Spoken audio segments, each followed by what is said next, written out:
After reviewing your asset inventories and vulnerabilities found on the risk register, now we need to perform the next step in your vulnerability assessment process. It may involve identifying the alarm-worthy conditions that your security system and processes should generate and alert the security and operations teams with. Let's look at some important terms related to this. Events are the occurrence of any kind of activity within the information system. Human activity, interaction with networks or endpoints, or internal software or hardware activities are all types of common events.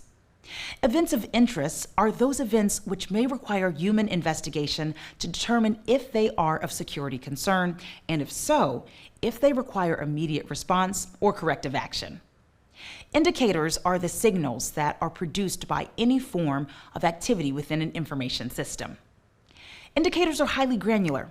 A logon attempt produces dozens or perhaps hundreds of indicators, starting with the mouse movements or keystrokes on the user's endpoint device.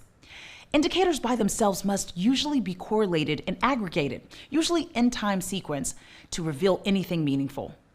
Systems designers aggregate these signals, smoothing out the details to produce the events which are logged in the various event logs kept by operating systems, applications platforms, utility programs, and the devices themselves in some cases.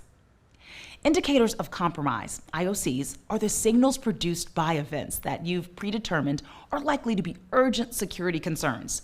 They may indicate that steps in an attack are underway or have already taken place. Indicators of attack, it is a relatively new term in the information security field, are those IOCs that are immediately signaled by ongoing events, rather than being produced or available after the event is over.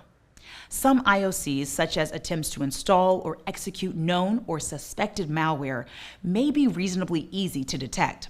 Others may require significant analytical processing to detect, which may limit their utility as a real-time alert condition. We'll talk about these in more detail in Chapter 7 as part of operating and using monitoring systems. Now, let us move on to precursors. Precursors are like weather forecasts for risk management. They are signals indicating that, in the short term, one or more information systems attacks are more likely to occur.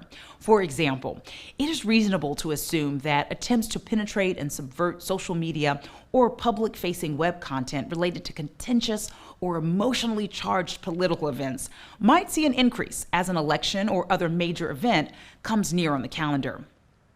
Product recalls or adverse media coverage of an organization might also lead to increased attempts to attack its information systems.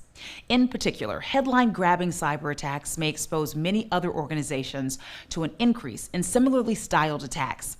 Risk-based access control systems are one approach to using these imprecise predictions about the very near term as a way of adjusting the gain or filter settings on the security controls throughout the organization's information architecture.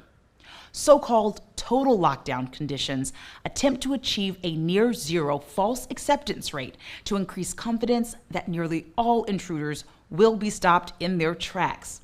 This will increase the time and effort it takes for legitimate work processes and users to access resources and use them to get useful work done. Most organizations cannot operate at such highly secure states for very long. Precursors can help in making that risk throttle setting across the day, week, or month.